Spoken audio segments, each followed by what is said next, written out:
This war is intensifying, escalating. It could even become nuclear, viewers, at least from one side, or maybe both, and I'll tell you why. Iran and Israel are both taking hits, even as the latter is establishing dominance. There is no doubt that Israel is beginning to turn the tide in its favor. India is asking both sides to de-escalate.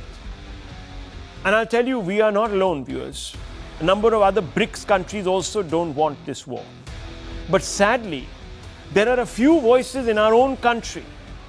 The main opposition party, the Gandhis-led Congress, the communists and other elements from the India bloc who are dead against Israel and are openly supporting Iran. Now, these parties and their ecosystem, camp followers, ought to hang their heads in shame. Their calls for India to oppose Israel and back Iran ignore a developing Iran-Pakistan Islamic nuclear axis that poses an existential threat to non-Muslim nations like Iran and India in the region.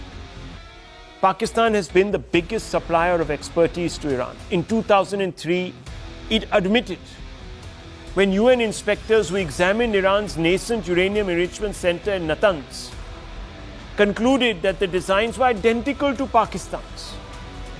And Pakistan was forced to admit that its own scientists, also called the father of the Islamic bomb, A.Q. Khan, had been a conduit for blueprints that helped Iran amass nuclear weapons, or at least attempt to do so, or go quite down the road in doing so, in manufacturing them.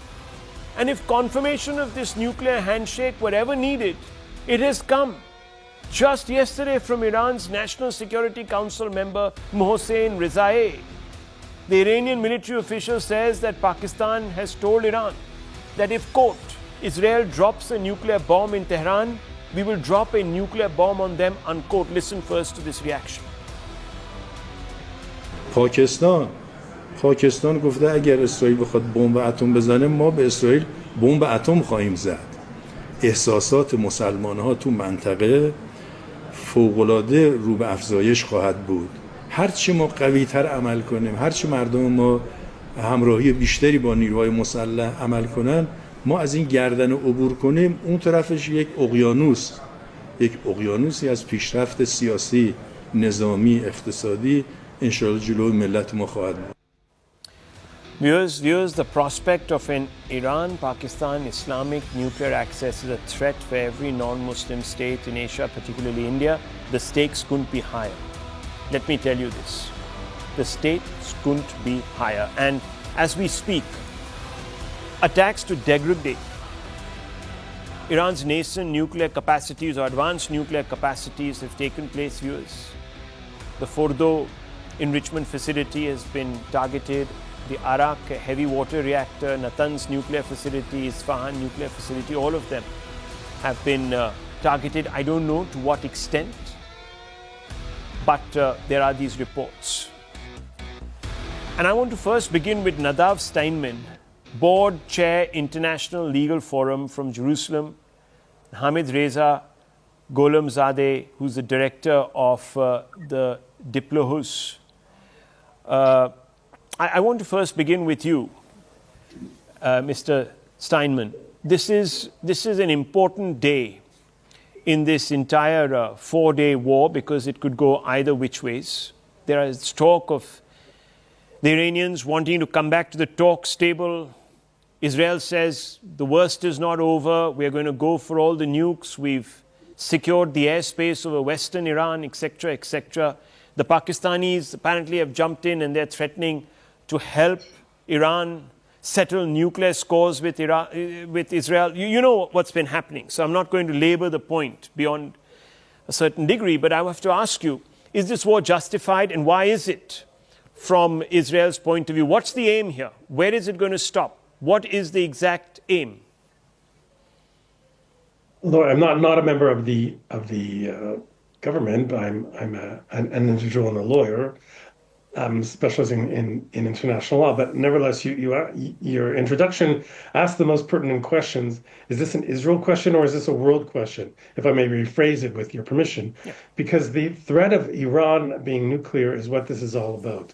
The the the parameters of international law don't require India nor Israel to sit and wait to be attacked by their nuclear neighbors. There is certainly well-established rights of self-defense of every country, but that self-defense includes the ability to prevent attacks on your own people, which is what Israel is very clear in its intent of this action. And I think this speaks very much to your audience as well, sir, because from an Indian perspective, when we look at your nuclear neighbor and now the threats that they're saying that they're going to join or they're going to assist Iran, which Iran claims to be a fact that they received that communication from Pakistan, then you have this particular issue that shows itself as not being localized, although these are two very separate countries between Israel and Iran, quite a distance apart. But we see that this axis is an axis that threatens not only this country where I'm sitting in now, but many others in the world, including very much India. So that causes a sense of fear and concern, although in some respects, if you look at it together, and if I may ask that we look at this together from an Indian and Israel perspective, that we are doing a service to the world to ensure that these countries who are axis of evil not to have nuclear arms within their hands. So what is the end goal? To respond to your question, it's been clear today that Israel is stating that the end goal is to get Iran at a table in order to sit and make a decision that will be conclusive, not a permissive agreement that allows Iran to upgrade or continue the production of its nuclear facilities, but one that protects the citizens of your country and ours as well, that prevents this growth of a nuclear state. And I think we can both admit that we do not want neither India nor Israel to have Iran with a nuclear warheads. But let's be clear. I think we have to listen to what our enemies are saying. Your neighbor and our enemy, Iran, state unequivocally who they wish to destroy. They are not secret about their aims. So it's incumbent upon us in Israel to prevent that from occurring. That's the element of self-defense here. But bringing again to the Indian perspective, India has provided this balanced approach to this.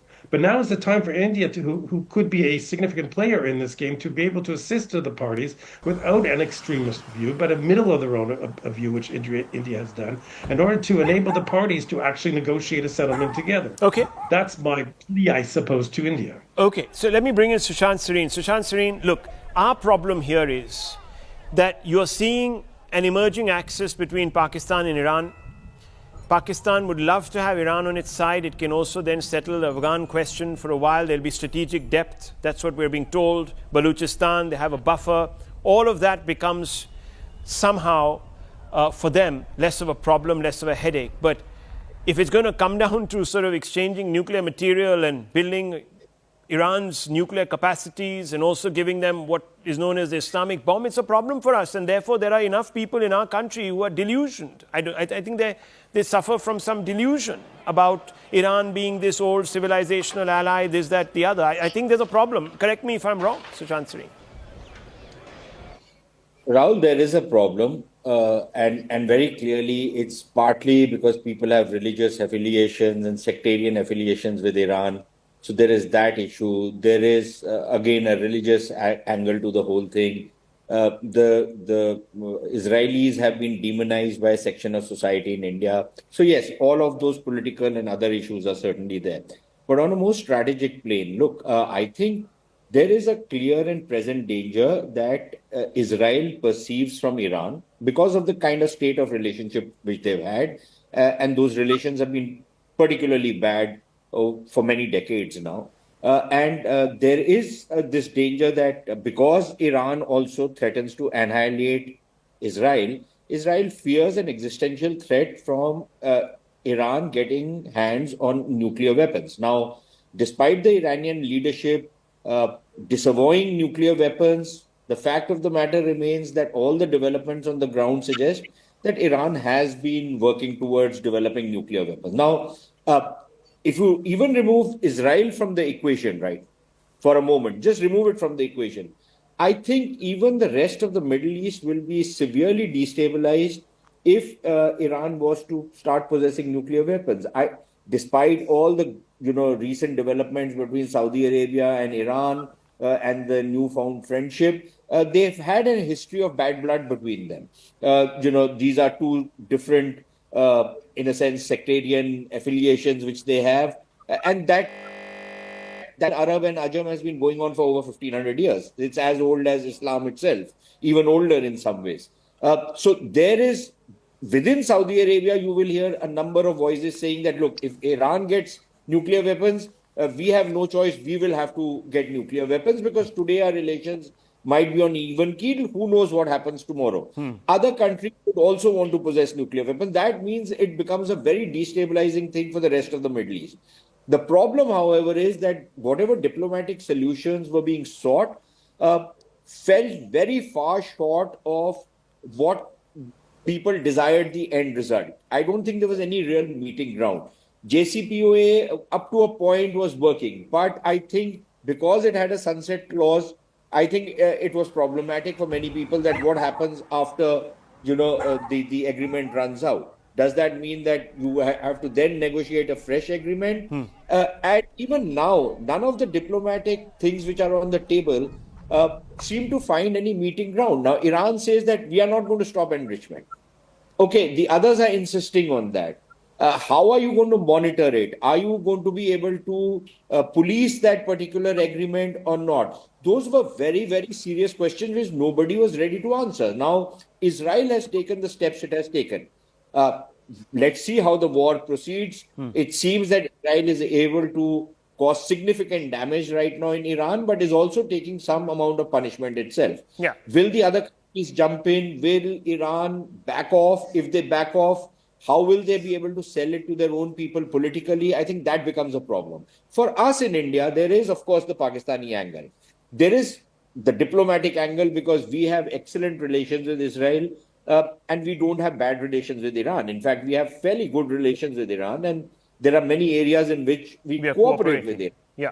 Yes. Yeah, so for us, it becomes a big problem. For the Pakistanis, it's not a problem because they are anti-Semitic in nature. And the Americans who talk about anti-Semitism, the Trump administration, are quoting the Pakistanis.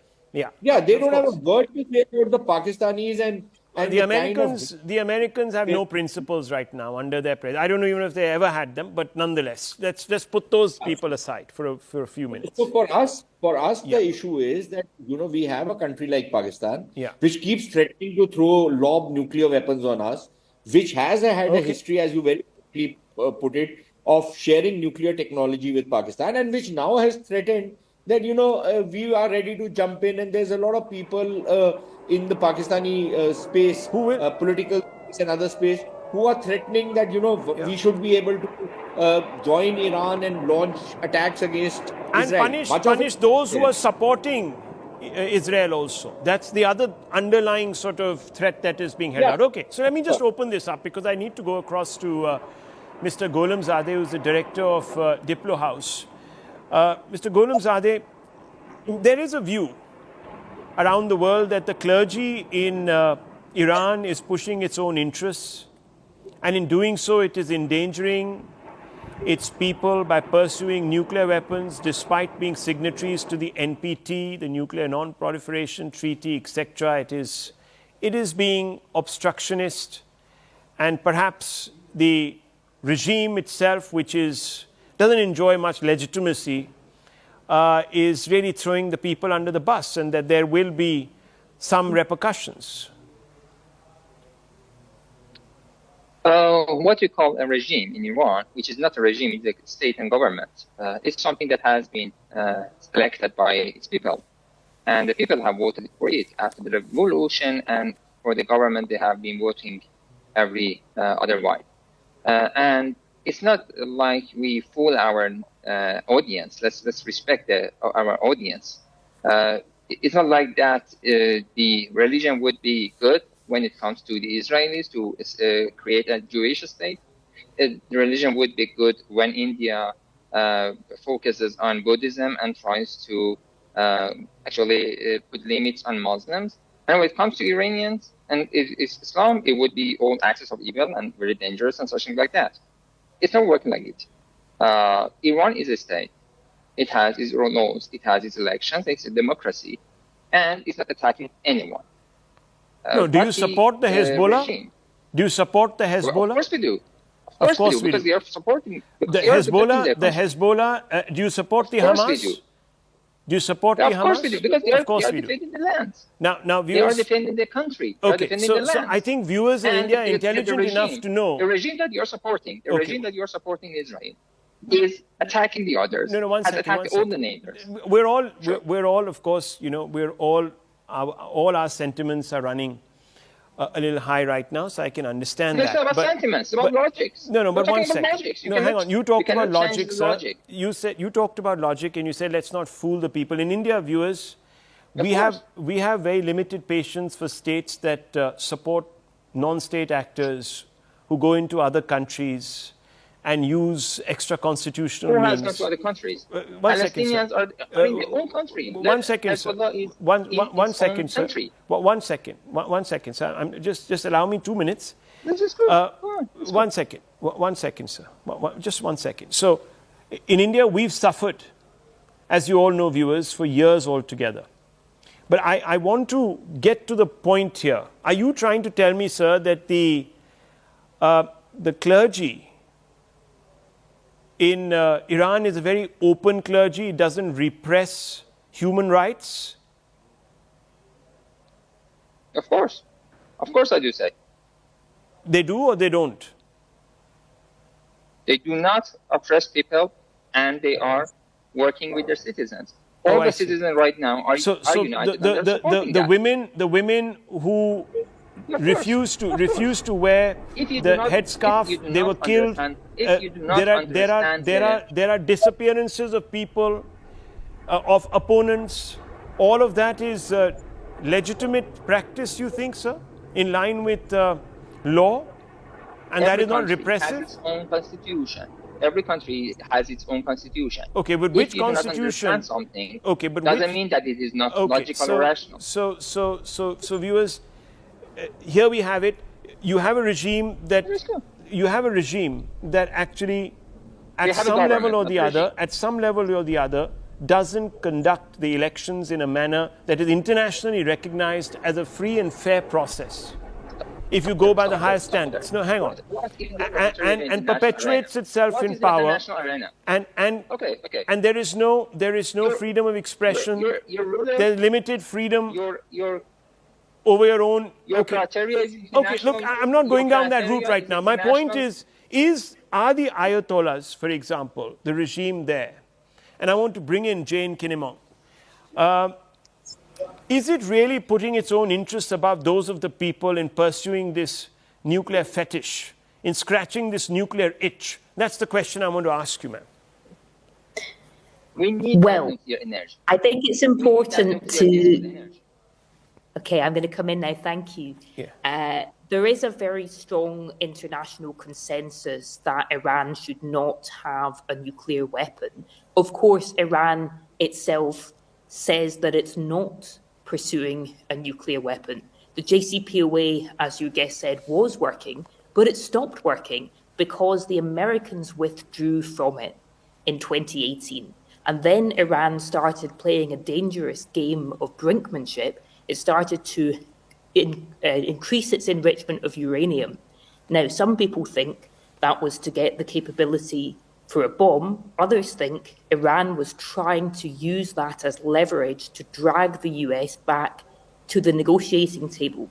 And they believed that had succeeded because the Trump administration was talking to Iran. Diplomacy had not broken down. Talks were supposed to happen in Oman, mediated by the Omani foreign minister, yesterday. There were international proposals being worked on to try to find a solution to the enrichment issue. And if enrichment had continued, it would have been monitored and inspected by the International Atomic Energy Agency, which has condemned the strikes on nuclear facilities. So we had not got to the end of the road with nuclear diplomacy. But I think now, on one hand, many Iranians do not want to see their country bombed, and they are blaming both Israel and their own government. On the other hand, there are criticisms emerging that Iran, at best, miscalculated by playing this game of nuclear brinkmanship, and that it is going to have to reassess its policies very deeply if indeed the current political system survives this. Right now, that's really in question. Well, is regime change going to happen? We don't know. Viewers, one just hopes that whatever does happen does take the people of Iran along. Because if that doesn't happen, we've got a problem. We'll have a problem the size of Iraq, we'll have the problem the size of Afghanistan. So whatever has to happen must happen through the mandate of the people. And that's where we want to leave it at this. We're going to come back to this story, of course, tomorrow and look at other angles of this and how it's going to directly impact India if this conflagration expands beyond borders.